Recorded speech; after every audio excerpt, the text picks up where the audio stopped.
Pernah kepikiran nggak sih kalau di balik nasi pulen yang kita makan setiap hari, sebenarnya ada perang besar yang lagi terjadi? Yap, ini adalah pertempuran sunyi yang nentuin nasib makanan pokok kita semua. Nah, kali ini kita bakal bongkar tuntas soal musuh tak kasat mata yang ngancam piring nasi kita.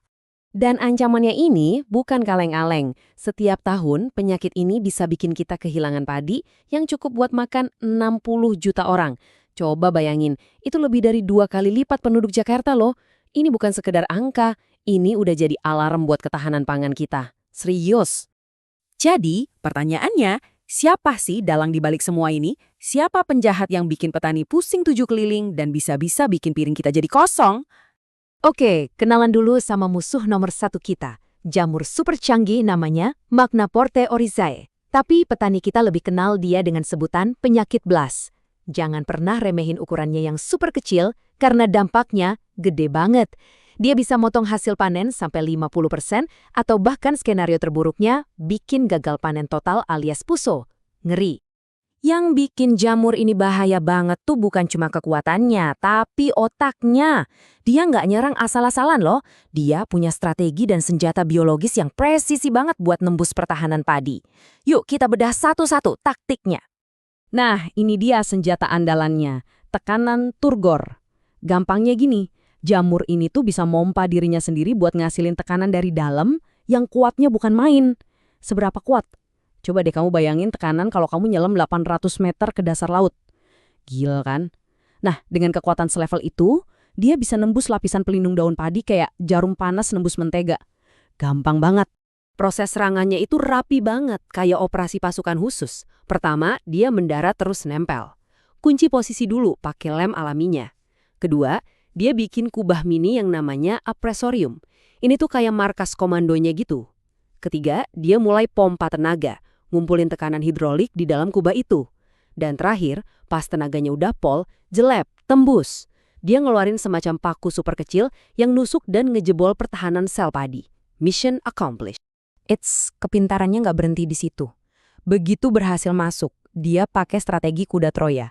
Ada 2 fase.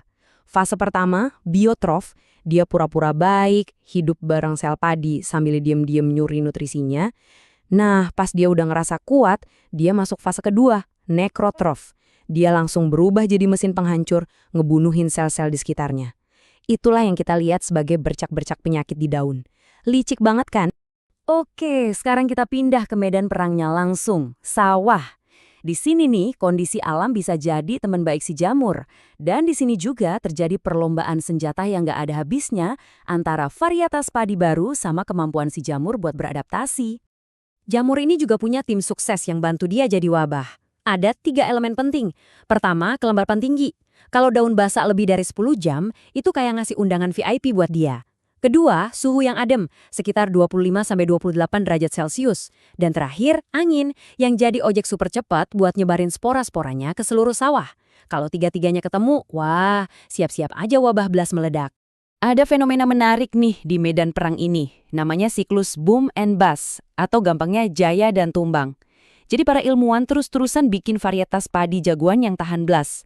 Tapi jamur ini tuh pinter banget belajarnya.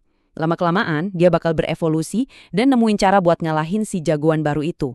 Gitu terus, siklusnya ngulang lagi dan lagi. Buktinya ada loh. Dulu, varietas Ciherang itu juaranya, ditanam di mana-mana. Sekarang, pertahanannya udah jebol. Posisinya digantiin sama Inpari 32, pewaris tahta yang sekarang jadi andalan petani. Tapi, udah mulai ada tanda-tanda nih kalau si jamur juga udah mulai belajar buat ngalahin Inpari 32. Perlombaan senjata ini beneran terjadi. Nah, ngelihat musuh yang sepinter dan sekuat ini, apa kita cuma bisa pasrah aja? Ya, tentu enggak dong. Kalau jamur punya strategi, kita juga harus punya strategi balasan yang jauh lebih cerdas. Kuncinya itu bukan adu kuat, tapi adu pinter. Inilah yang disebut pengendalian hama terpadu atau PHT. Ini bukan cuma satu jurus sakti, tapi ini tuh semacam playbook strategis yang isinya macam-macam taktik buat para pahlawan sejati di sawah, yaitu para petani kita. Pertahanan terbaik itu selalu dimulai dari dalam, yaitu lewat nutrisi yang pas. Kalau kebanyakan pupuk nitrogen atau N, jaringan padinya jadi empuk. Itu ibaratnya kita nyajiin stek empuk buat si jamur. Sebaliknya, kalium atau K Itu fungsinya buat nguatin dan nebelin dinding selnya. Dan yang paling juara, silika atau Si. Ini nih yang jadi perisai super keras di permukaan daun, bikin paku infeksinya si jamur susah banget buat nembus. Oke, kalau pertahanan dari dalam dan cuaca lagi nggak mendukung, kita butuh bantuan dari luar. Nah, disinilah fungisida berperan sebagai jurus pamungkas. Tapi kuncinya bukan asal semprot ya. Kuncinya itu presisi, harus tepat jenisnya, tepat waktunya, dan tepat sasarannya. Coba kita lihat isi playbooknya. Ada fungisida kayak tricyclozol. Kerjanya preventif, jadi dia bikin perisai biar jamur nggak bisa masuk. Makanya wajib dipakai sebelum ada gejala. Terus ada yang kuratif, kayak isoprotiolen, yang bisa nyetop jamur yang udah keburu masuk. Ada juga jurus combo kayak azoxystrobin plus difenoconazole, ini bisa buat nyegah sekaligus ngobatin. Milih jurus yang tepat di waktu yang tepat itu penting banget. Soal waktu, timing is everything. Terutama buat ngelindungin bagian paling penting, leher malai, yang nanti jadi bulir-bulir padi. Ada 2 momen krusial buat nyerang. Pertama, fase bunting, pas malai masih di dalam batang. Kedua, pas malai baru keluar sekitar 5-50%. Kalau nunggu semua malai keluar 100%, itu seringnya udah telat. Jadi, pada akhirnya, usaha buat mastiin nasi selalu ada di piring kita, itu adalah perjuangan yang nggak ada akhirnya. Ini adalah sebuah perang strategi yang kayaknya nggak akan pernah benar-benar selesai. Jadi, pelajaran pentingnya adalah nggak ada yang namanya solusi tunggal atau peluru perak. Kemenangan di perang ini cuma bisa diraih lewat kombinasi strategi yang cerdas.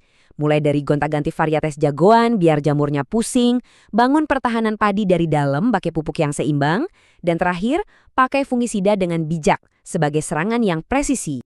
Perang melawan BLAST ini sebenarnya cerminan dari tantangan kita yang lebih besar lagi dalam menjaga ketahanan pangan.